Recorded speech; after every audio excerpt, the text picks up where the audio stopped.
The Braves West Coast trip went so poorly that Cole just gave up an opportunity to meet David Grohl just to do this podcast. How's it going, Cole? Yeah, pretty good. I was given backstage VIP tickets where sponsored by Smirnoff Ice. They're gonna let me go back and meet Dave Grohl, who obviously is one of my biggest influences. But Mitchell rang me up on the old telephone and said, "Hey man, like Braves lost today, got swept by the Dodgers. We have to do this emergency podcast." And you know what? If we didn't do it, that would make me a really bad podcast host. And I felt like I owed it to our 400 plus subscribers to, like tell it how it is, tell it how I see it. How are you feeling, Mitchell? For the listeners, just I called Cole so much during the concert that he was at that he finally just had to say, "Hey, look, let me get through this encore and then we can talk because I know you're stressed right now, but I had tickets to Foo Fighters first." So I just want to thank Cole for being willing to, give up a once in a lifetime opportunity just to talk about how badly this West Coast trip went.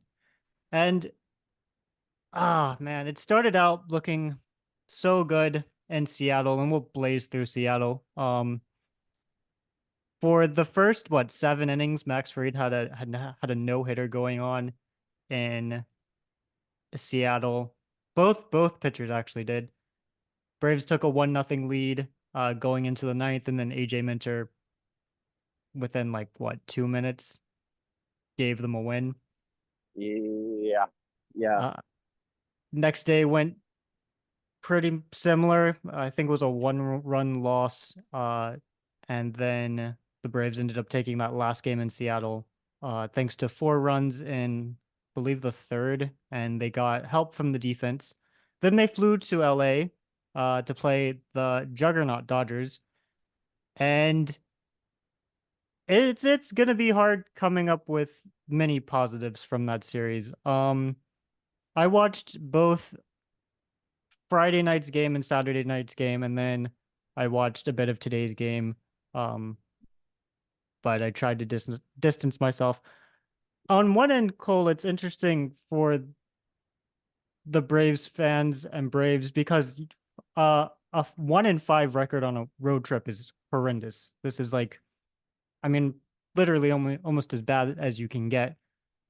But aside from that Bryce Elder game, every game was reasonably close.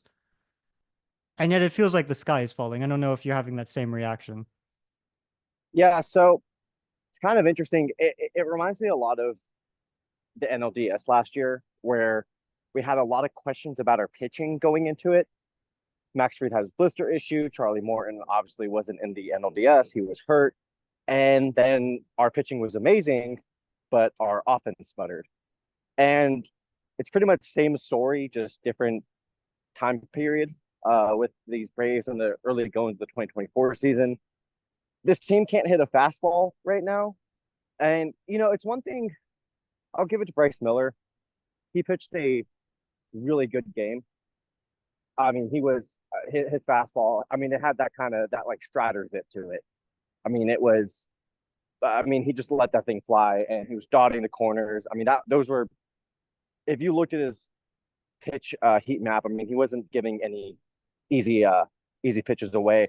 So I'll give them that there. But then to just like not even be able to muster anything. And the thing that frustrated me the most is that they're not making adjustments. Uh, second time through the order, third time through the order. It just seems like they're trying to play the same tune and it's not hitting. Literally And not that's hitting. been the most frustrating. Yeah, like nobody likes it. Nobody's singing along.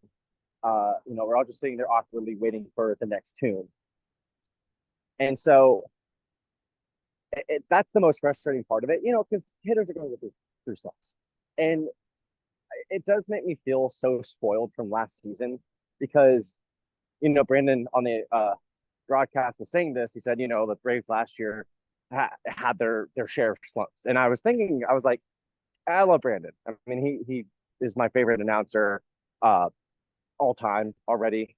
He solidified that in a year, but he was wrong. I mean, I don't remember a time last season where every single player in the lineup is slumping, and that's what's going on right now.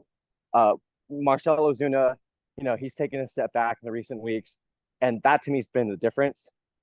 It's one thing if your lineup has Barry Bonds in it. There's just a certain amount of runs you're going to be able to score, but now he's come back down to earth, which is to be expected. You can't keep a 1200 OPS throughout the entire season. And now the rest of the offense has just fluttered with him. So it's been frustrating to watch, but our pitching has been amazing. I mean, let's not bury the that side of things. But yeah, this offense has been nearly unwatchable, which is crazy to say that. I mean, the only major injury we have is Sean Murphy, and it's not like he was our 3 or 4 hitter. So I don't know if you have any thoughts about specific hitters that are struggling right now, but I mean, right? I think main takeaways: we can't hit fastballs, and we're not making adjustments on starters second or third time through the order.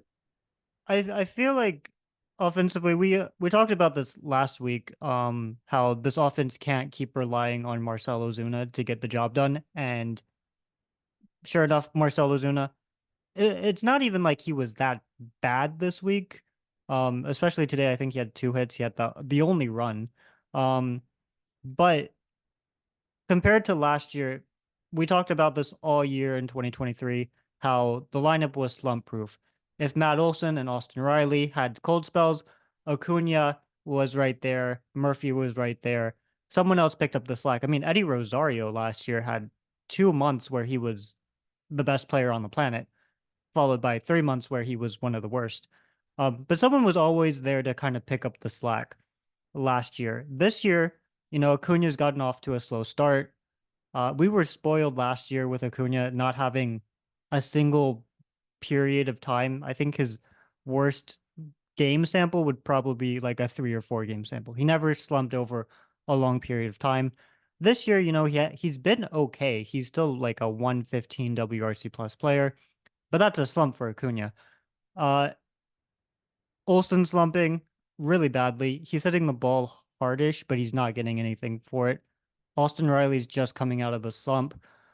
But as soon as Marcelo Zuna stopped hitting like Barry Bonds, no one else followed along and picked up the slack. And I think you're right. It's just the lack of adjustments. I should have looked coming into this how much the team is walking, but it seems like we're just swinging a lot. And for some players like Michael Harris, that's something that he's struggled with his entire career. He kind of needed to That's his one weakness, and if he can fix it, he's one of the best players on the planet. But cumulatively, just there's not it's just not working. And I agree with you. It's been unwatchable. I watch every game because I think, no way the slump is going to continue. Absolutely no way.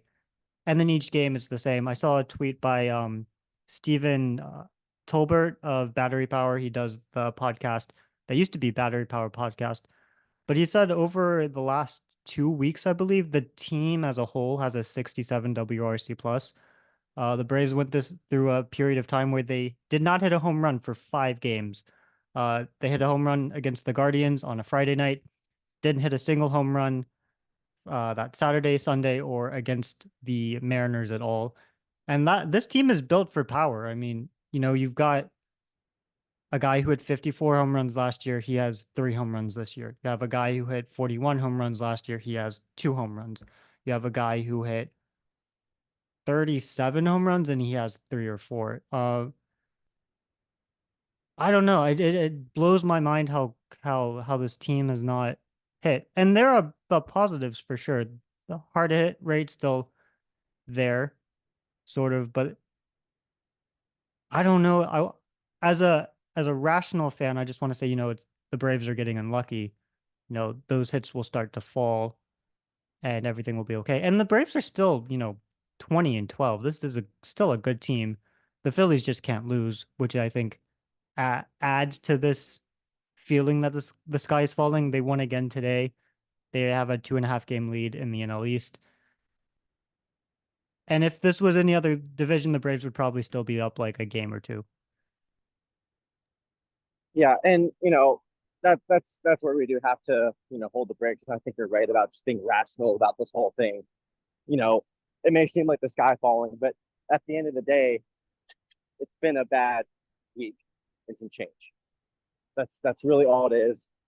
West Coast trips are always going to be difficult. Um, I just think last year we were so spoiled last season that as soon as we show any cracks in the armor this year, we just are going to inherently overreact. And that's okay. We're fans. That's what we do. We're allowed to do that. But 1 second. I'm trying to navigate my way around Atlanta while doing the podcast. All right, here we go. Yeah. 1 second, 1 second, 1 second. Here we go. Here we go. Here we go. Going to get my Kuni on.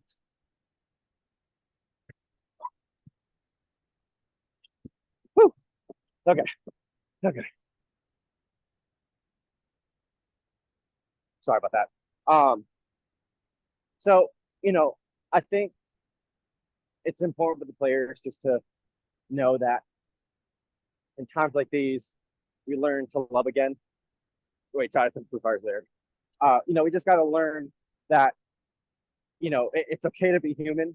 We were so inhuman last season as a team that I think it's kind of nice to learn how to struggle sometimes because life is full of uh, obstacles.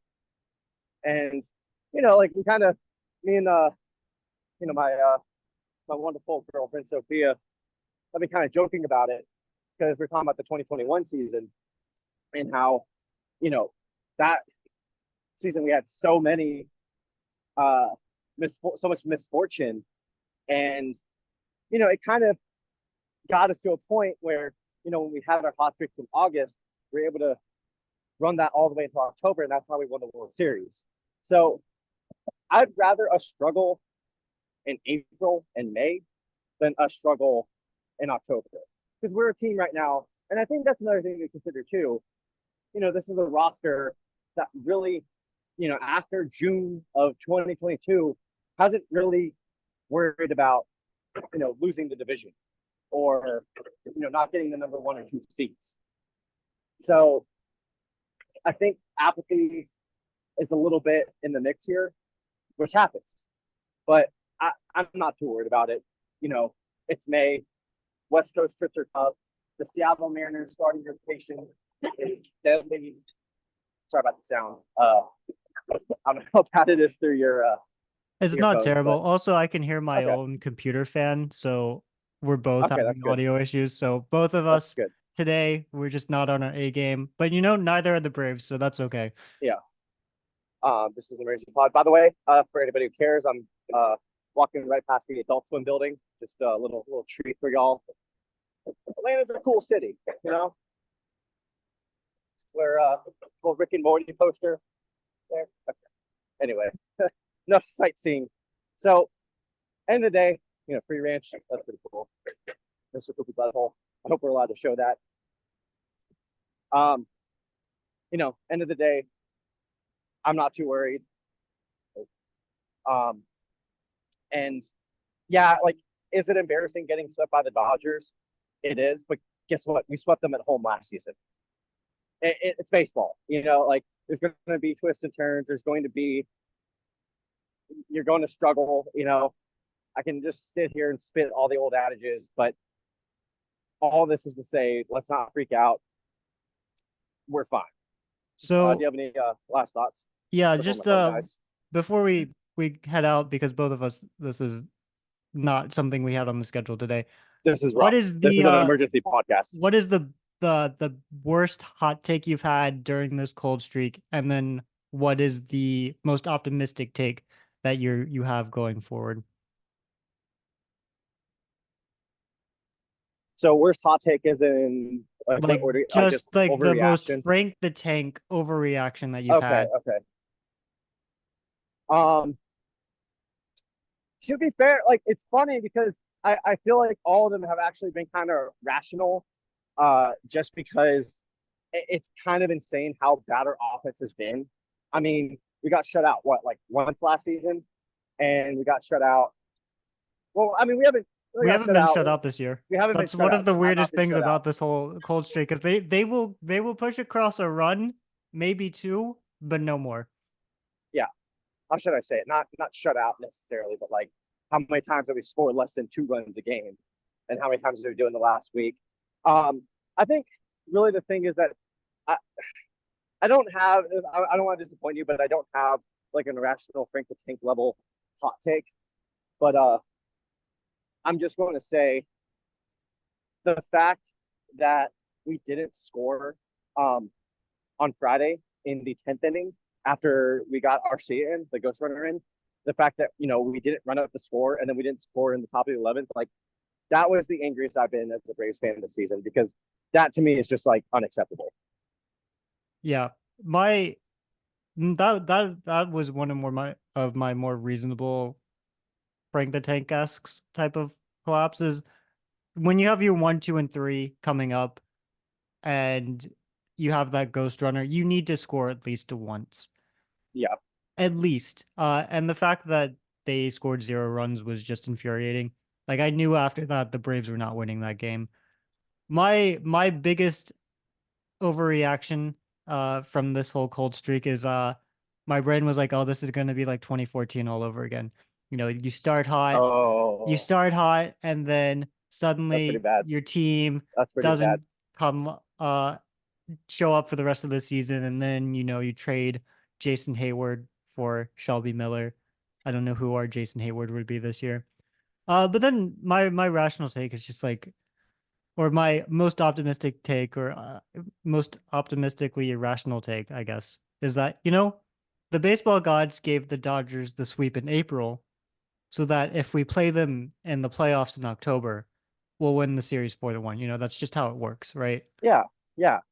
The Braves last year Again, dominated the Phillies all year, and then the Phillies, baseball god said, hey, you will suffer great defeat in the regular season to the Braves, but you will embarrass them in October. And I'm just yeah. Again, that's the trade-off. we're, we're like, oh my God, this is like the worst we've had it as Braves fans. We're still like a half a game out of like we still have the best wild cards seat right now. Like it's not like we're under 500. It's not like you know like we're still fine. And At the the end of the pitching day, has we are been still fantastic, good. like you've said. Yeah. Okay. Um. Come on, bro. Come on, bro. Don't Sorry. get hit. Walking. No, I had the right away there. I had the right away. Oh, cool, I cool. was just being a fool. I've walked in Atlanta plenty of times. Um. Okay. I'm about to head out. Yep. Oh, all right. Take it easy. See you, Cole. Thanks for hopping on. Sorry about David Grohl. It's okay. I'll meet him next time. Next time. All right. All Bye. right. See ya.